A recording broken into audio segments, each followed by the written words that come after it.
The cry in the jungle. The jungle was alive with strange sounds. Thick vines curled around giant glowing trees, and the air was heavy with the smell of wet earth. Insects hummed like tiny machines, and small eyes flashed in the darkness between leaves. The human man moved carefully, step by step, his boots sinking into the soft ground. He was not here for adventure. He was here because his path had gone wrong. For hours he had been searching for a way out of the alien forest. The map on his small device was useless. Signals died the moment he entered this place. He knew he should not have come, but it was too late now. He had to keep moving. The silence broke with a sound, faint, trembling. At first he thought it was an animal. A cry soft and weak. He stopped. His heart beat faster. The sound came again, sharper this time. It was not an animal. It was the cry of a child. The man froze, listening. The voice echoed between the trees. It carried fear, sadness, and something deeper, something that did not belong to any human child. He turned his head slowly, eyes scanning the shadows. "Is someone there?" he whispered, though he knew no one would answer. The cry came again. This time it was closer. The man followed the sound. His steps were slow, his breath tight. Every tree seemed to watch him. Every branch seemed to reach for him. The deeper he went, the colder the air became. The jungle was hiding secrets, and now he was walking into them. He pushed aside a curtain of glowing leaves and stopped. His eyes widened. There on the ground sat a small figure, tiny arms wrapped around thin legs, a face hidden between knees. The sound he had followed came from her. She was crying, but she was not human. Her skin glowed faintly under the moonlight, pale with a soft shimmer. Her hair was silver white, messy and tangled with leaves. Her ears were pointed, longer than any human's, and her eyes, when she finally looked up, were wide and glowing with light like two tiny moons. The man's breath caught. A child, a little alien girl, alone, lost, crying in the dark. For a moment he did not move. His body told him to stay back. His mind whispered warnings. He had heard stories about alien tribes in this region. Stories of humans who entered the jungle and never returned. Maybe this was a trap. Maybe she was bait, but her eyes were full of tears. Her small body shook with every sob. She looked weak, helpless, broken. He stepped forward slowly. "Hey," he said softly, keeping his voice calm. "It's okay. I won't hurt you." The girl flinched, pressing herself back against a tree. Her glowing eyes fixed on him with fear. You are not supposed to be here," she whispered, her voice thin and trembling. The man knelt down, lowering himself so he did not tower over her. "Maybe," he admitted. "But neither are you, right? You're lost?" She didn't answer. Her lips quivered and more tears rolled down her glowing cheeks. He looked at her clothes. They were torn, dirty, and far too thin for the cold night. Her small hands clutched something, an object hidden against her chest. It gave off a faint light, a strange blue shimmer. "What's that?" he asked gently, nodding to the glow. She pulled it tighter, shaking her head. "No, mine." "All right," he said, raising his hands to show he meant no harm. "It's yours. Keep it." For a long moment there was only silence. The jungle whispered around them, the trees groaning in the wind, the insects crying out in the dark. Finally the girl spoke again, her voice breaking. "They left me? Who?" the man asked. "My family." Her voice was almost too soft to hear. "They ran. The monsters came. I could not keep up. I fell." The man's chest tightened. She was just a child, a lost child in a jungle full of unknown dangers. He looked around. Every shadow seemed deeper now, every sound louder. If there were monsters here, they could already be watching. He took a slow breath. "Listen," he said. "I'll help you. You don't have to be afraid. You're not alone anymore." Her glowing eyes searched his face. She wanted to believe, but fear held her back. "Why?" she asked, her small voice trembling. "Why would a human help me?" The man didn't know the answer. Maybe it was instinct. Maybe it was something deeper. He only knew he couldn't walk away. "Because you need me," he said simply. The girl stared at him. Then, for the first time, her sobs began to slow. She blinked at him, tears shining in her strange eyes. But before she could say another word, a sound broke the silence, a low growl, deep and heavy, coming from the shadows of the trees. The man's blood turned cold. He stood quickly, pulling the girl behind him. The jungle was not empty. Something was out there, something watching, and it had found them. The frightened child, The growl echoed through the jungle, low and rumbling like thunder rolling inside the trees. The man froze. His hand tightened around the child's small shoulder as he pulled her closer. She clung to him, trembling, her glowing eyes wide with terror.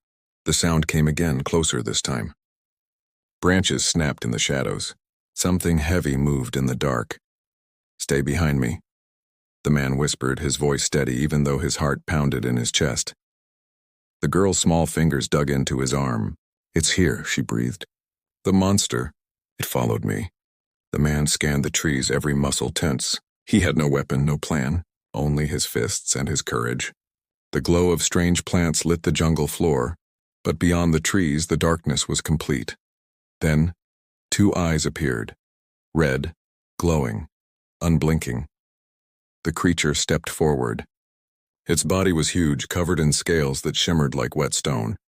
Long claws scraped against the earth, and its jaw opened to reveal rows of sharp, dripping teeth. The man's breath caught. He had never seen anything like it. The beast moved like a predator, slow, confident, hungry. The girl whimpered. "It wants me." The man's instinct screamed at him to run, but the child pressed against him, shivering with fear, and he knew he could not abandon her. He grabbed a broken branch from the ground, holding it like a spear. His hands shook, but his eyes locked on the monster. The beast growled again, lowering itself, ready to strike. "Run when I say," the man whispered to the girl. But before the creature could leap, something unexpected happened. The small pendant clutched in the girl's hands glowed brighter, much brighter than before. A sharp blue light burst from it, spreading across the ground like a wave. The monster roared in pain, stepping back as if burned. The girl gasped, staring at the pendant as if she had not expected it to save them. Her small hands shook as she held it up higher. The beast snarled but retreated into the shadows, its red eyes fading until only silence remained. The man exhaled slowly, lowering his branch. Sweat dripped down his forehead. He looked at the girl. "What was that?" She hugged the glowing pendant to her chest, her voice trembling. "It's my mother's. She told me it would protect me, but it only works when someone else is near." The man frowned. "Someone else?" "You mean me?" The girl nodded slowly, fear still shining in her eyes. He crouched to her level, his voice softer now. "You're safe. As long as I'm here, you're safe." She stared at him with disbelief. "Humans don't save us," she whispered. "Human hurt us." The man's chest tightened. He didn't know what humans had done to her people, but he saw the scars in her fear. She was just a child, yet she carried a lifetime of warnings about his kind. He sighed. "Maybe some do, but not me. I won't hurt you." For the first time, her glowing eyes softened. The tears slowed. She let out a shaky breath and whispered, "Thank you." They began to move again, deeper into the jungle. The man stayed close, watching every shadow. The girl walked beside him, small and fragile, but her steps grew stronger with every minute. As they walked, he asked gently, "What's your name?" She hesitated. "Lyra. Lyra," he repeated, nodding. "I'm just a traveler. You don't need to know my name." Lyra tilted her head, her silver hair catching the faint glow of the plants. "But I want to," she said softly. The man paused, then gave a small smile. "Call me the man. That's enough." She accepted it without question, as if names didn't matter in this dangerous place. The jungle around them grew darker, more alive. Strange bird-like creatures screamed from above, and shadows moved between the trees. The man felt as if unseen eyes followed them. At last Lyra spoke again, her voice low. "They'll come for me. Not just the monsters. My people too." He glanced at her, frowning. "Your people. Why would they chase you?" She clutched the pendant tightly, her small face pale. "Because of this. It's not just protection, it's power. And power. They want it more than they want me." The man felt a chill. She was not only a lost child. She was carrying something far more dangerous, something others would kill to take. A rustling sound echoed nearby, sharp and deliberate. Not an animal this time. Footsteps. The man stopped. His instincts screamed again. He pulled Lyra close, lowering her behind a tree. Through the dense vines, shadows moved. Figures. Not beasts. People. Tall, armed, and searching. Lyra's breath caught in her throat. She whispered with terror, "They found me." The man's grip tightened on her hand. His mind raced. He had only just found her, and now they were hunted by something even worse than the jungle. But he knew one thing with absolute clarity. He could not let them take her. Not now. Not ever.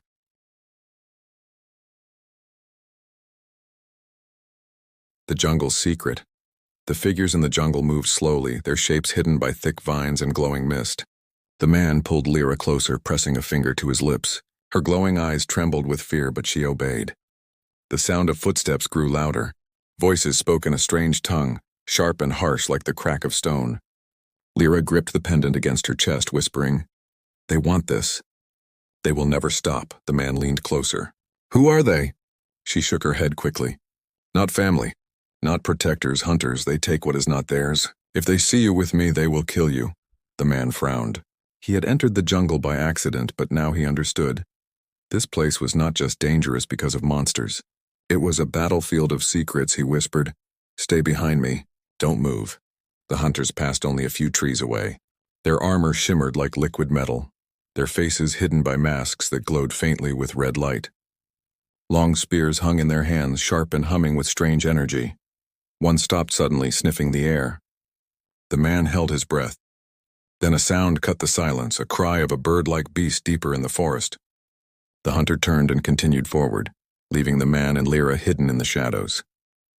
The man exhaled slowly. Lyra's small hand was ice-cold in his.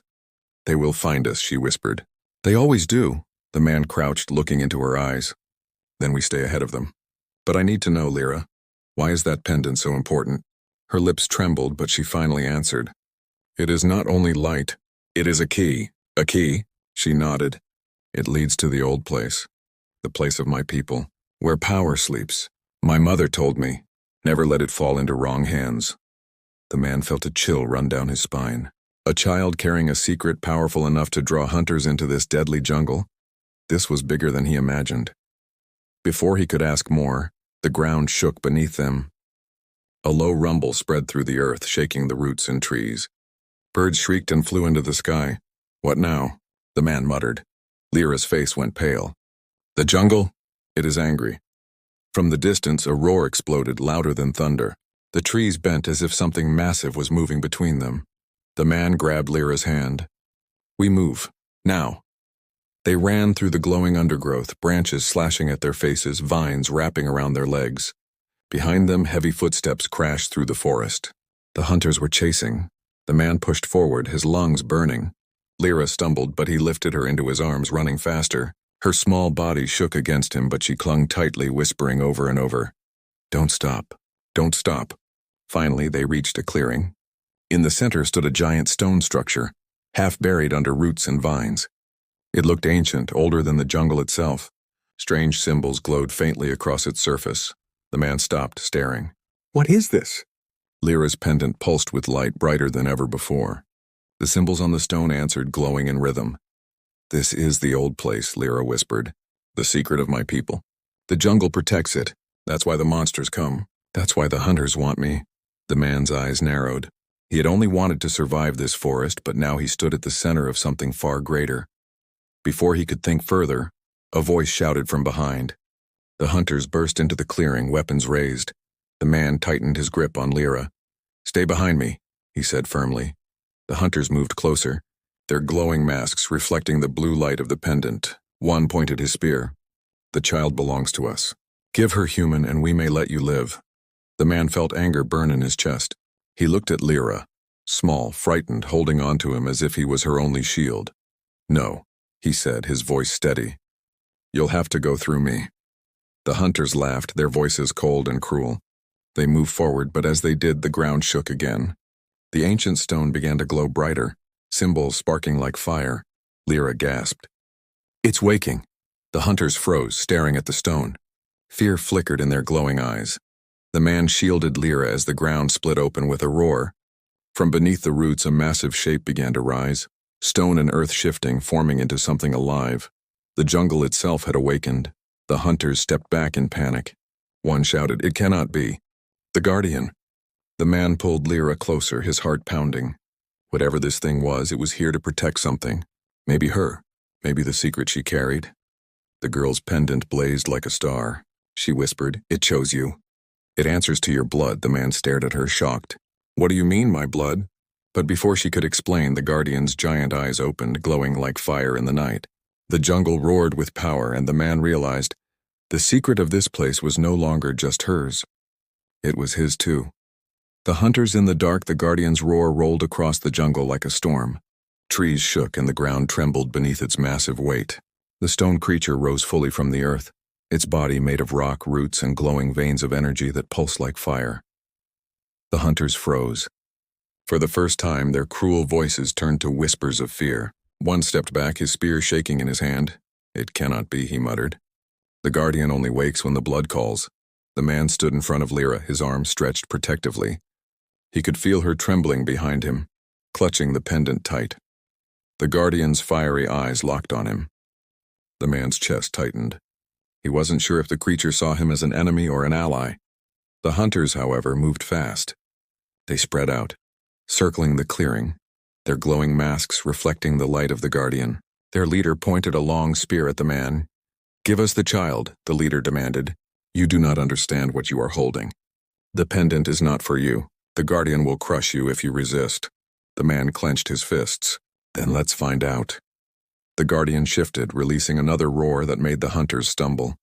But instead of attacking the man, the massive stone creature slammed its arm into the ground, blocking the hunter's path. The jungle itself seemed to rise against them. Vines uncoiled like snakes, wrapping around trees and snapping toward the hunters. "They fight with it," one hunter shouted. "Kill the human. Take the child." The hunters charged. The man grabbed a broken stone from the ground, holding it like a weapon. His blood rushed hot in his veins, his body shaking with fear and adrenaline. The first hunter lunged, spear slicing the air. The man dodged, swinging the stone with all his strength. It cracked against the hunter's mask, sending sparks flying. The hunter fell back with a grunt. Another came from the side. The man ducked, barely avoiding the sharp edge of a blade. He kicked out, hitting the attacker's knee, and forced him back. Behind him, Lyra cried out as two hunters tried to grab her. The pendant pulsed again, bursting with light. The hunters screamed, their armor burning under the glow. The guardian roared, smashing the ground with its massive fists. Trees cracked and fell, the entire jungle echoing with power. The hunters fought harder, desperate. One shouted, "The pendant reacts to him. That human is the key." The man froze for a second. Him? Why him? But there was no time to think. A spear sliced his arm, blood spilling across his skin. Pain shot through him, but something strange happened. The pendant glowed even brighter, almost blinding, as if it had tasted his blood. Lyra gasped. "It answers you." The hunters panicked, shouting in their harsh tongue. Some tried to retreat, but the guardian blocked their path. Others attacked wildly, desperate to take the pendant. The man fought with everything he had. He wasn't trained, he wasn't armed, but survival burned in his heart. Every strike, every dodge was fueled not just by instinct, but by the need to protect the small girl hiding behind him. Finally, the guardian swung its massive arm, scattering the hunters like leaves in the wind. Some fled into the dark jungle, their glowing masks disappearing. Others lay broken on the ground, groaning in pain. The clearing fell into silence, broken only by the heavy breaths of the man and the soft sobs of Lyra. The guardian leaned down, its fiery eyes fixed on the man. For a moment he thought it would crush him, but instead it lowered its massive hand to the ground, opening its palm as if offering something. The man stepped closer, still cautious. In the guardian's palm lay a fragment of stone, glowing with the same blue light as Lyra's pendant. Lyra's voice shook. "It gives you a piece. It accepts you." The man reached out slowly, taking the fragment. The moment his skin touched it, a wave of energy rushed through him. His body felt heavier, stronger, as if the jungle itself had entered his veins. The guardian let out a final roar, then sank slowly back into the earth. Within moments, the clearing was silent again. Only broken trees and fallen hunters remained. The man looked at the fragment in his hand, its glow pulsing with his heartbeat. He turned to Lyra. "What is happening to me?" he asked. She stared at him, her glowing eyes wide with awe and fear. "You are not just human anymore. The jungle chose you. My people will fear you and hunt you." The man frowned. "Why?" "Because now," she whispered, clutching the pendant, "you are part of the secret. and the secret cannot be allowed to live. The man's grip tightened on the glowing fragment. The night around them felt heavier, filled with new dangers. He had saved the child, but now he carried a curse, and every shadow in the jungle would come for him.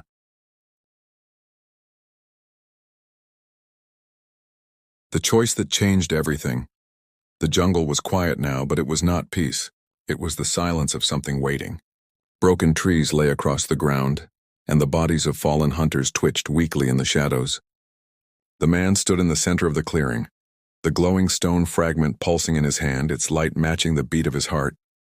Lyra clung to him, her small body trembling. "They will return," she whispered. "More will come. They will not stop until I am gone." "Until you are gone." The man looked down at her. She was only a child, but she carried a secret far bigger than herself, a secret that had now chosen him too. He clenched the fragment tighter. "Then let them come," he said. But deep inside he knew this was more than just a fight for survival. This was a choice. A rustle came from the far side of the clearing. The hunters had not all fled. Their leader stepped forward, mask cracked, blood dripping from his arm. But his voice was strong, filled with fury. "You don't understand, human," the leader growled. "The child is dangerous. That pendant is dangerous. You think you are protecting her, but you are damning us all." The man's jaw tightened. "She's just a girl. She doesn't deserve to be hunted. She is not just a girl," the hunter roared. "She is the key. The pendant, the guardian, the stone, it all answers to her. And now to you. Do you know what that means?" The man stayed silent. He didn't know. He only knew he couldn't hand her over. The leader raised his spear. "It means your blood will awaken the sleeping power. And once it wakes, no one, not human, not alien, will control it. The jungle itself will devour everything." The words sank deep, but the man shook his head. "Then I'll carry that burden, not her. Not a child." The hunter snarled and lunged. The man moved faster than before. The glowing fragment filled his body with strength, guiding his steps. He dodged the spear and struck with his stone weapon, shattering the hunter's mask. Sparks and blood flew.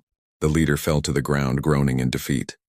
The other hunters, seeing their leader broken, fled into the jungle.